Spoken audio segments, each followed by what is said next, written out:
Chapter 28. Tazi pursued his researches for a long while, and with many prophets, magicians, seers, and priests.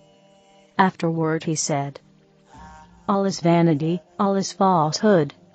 No man hath answered me aright, as to the origin and destiny of man. Even the angels, or whatsoever they are, can only inform me of the things on earth, they only see as man seeth. And it may be true that these angels are nothing more than loose and said, i.e. the spirit of the magician only.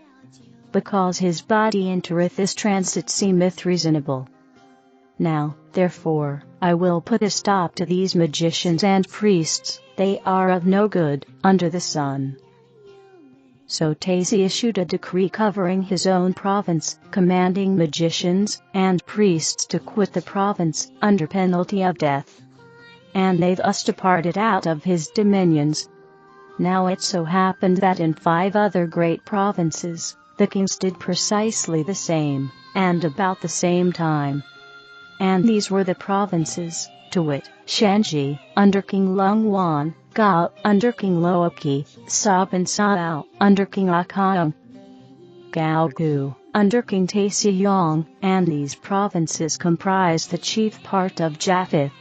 And all these kings issued edicts, after the same manner, so that the magicians and seers and priests were obliged to abandon their callings, or go beyond these provinces, where dwelt barbarians. Jiavi commanded Chine to go before King Tazi, and when he had come, the king said unto him, "Some years since I heard thee, and thou wert profound. I am delighted thou hast come before me again, that I may question thee." Chine said, "When thou heardest me before, the great spirit spake through me. Now I am well learned, and he commandeth me to speak of my own knowledge. First, then, I am a man as thou art, yet every man hath a different work. Thou art king of this province, and I am told, moreover, thou art good and wise. I hope thou art. Otherwise my words will not please thee. As for myself, I was sent into the world to mark out this land and name it Chine Chine land, and to establish anew those that accept the Great Spirit.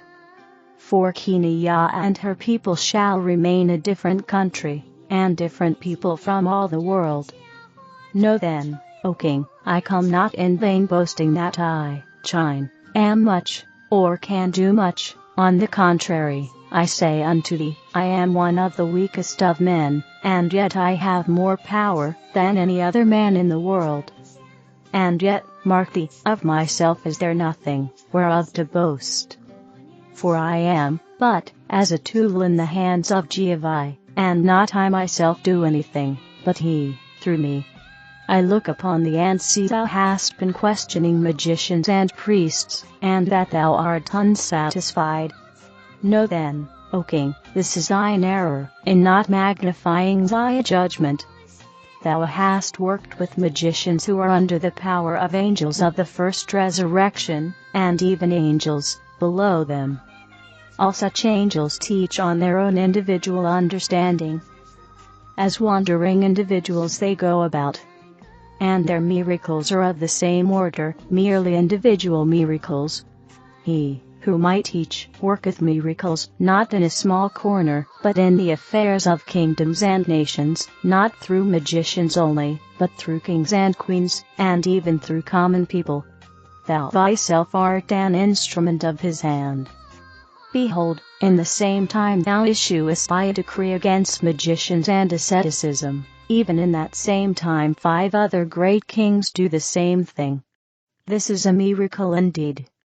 No man can counterfeit his miracles. Neither flatter thyself that such matters occur by accident. They do not occur by accident, but by Jiavi. For his angels in the second resurrection are organized, and work in mighty armies.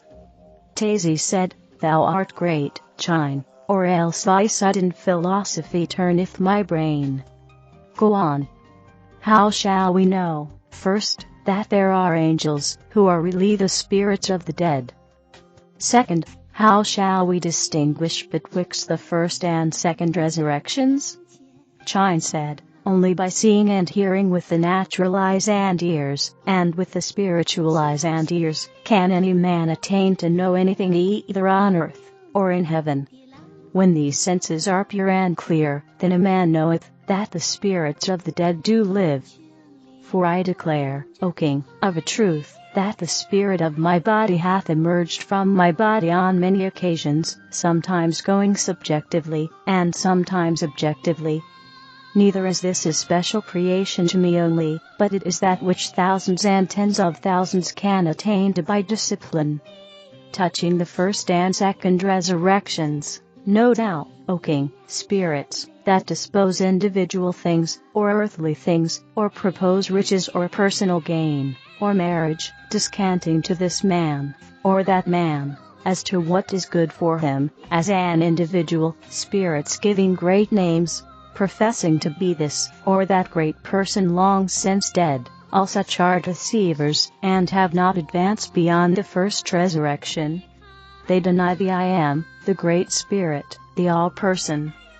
Their highest heaven is re-engraftment on mortals, and the reveling in lust. They flatter thee, telling thee thou wert this or that great man in a former reincarnation. They labor thee to make profit to their own magician. They are without truth or virtue, and of little wisdom. The second resurrection cometh not to an individual, as an individual, it cometh as an army, but not to an individual, but to a kingdom, a nation, a community. For as such angels belong to organized communities in heaven, so doth that organization work with virtuous organizations of mortals. This is wisdom, O King, to get away from the individual self, to become one with an organization, to work with the Great Spirit, for the resurrection of men. For as thou makest thyself one with many to this end, so laboreth the Father with thee and them. As thou keepest thyself as an individual self, so do individual angels come to thee as individuals.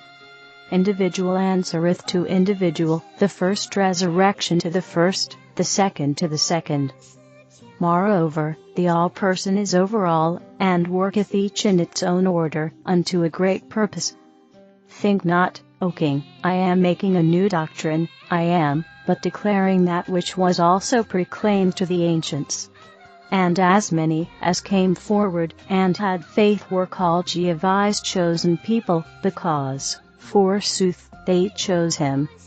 Judge thou, then, whoso denieth the All-Person is not of his order, neither hath such an one the light of the Father in him. But he who hath attained to understand that all things are but one harmonious whole, hath also attained to know what is meant by the term All-Person, for he is all, and, consequently, ever present, filling all, extending everywhere. In contradistinction from him, two philosophies have run parallel, which are darkness and evil. One saith the all is not a person, being void, and less than even the parts thereof. The other saith the only all high is the great angel I worship, who is, as a man, and separate from all things. These comprise the foundation of all the doctrines in the world, or that have ever been, or ever will be. The latter is idolatry, which is evil, the second, unbelief, which is darkness, and the first is faith, truth, love, wisdom, and peace. Under these three heads are all men classified by Jehovah and his angels. And they may be likened to three men looking across a field. One seeth a light, and knoweth he seeth it, another hopeth he seeth it, but he only seeth a white leaf, but the third seeth nothing at all. As a witness, therefore, the latter is worthless, the second is a circumstantial witness, but the first is positive, and standeth the highest and firmest of all. He knoweth his heavenly Father.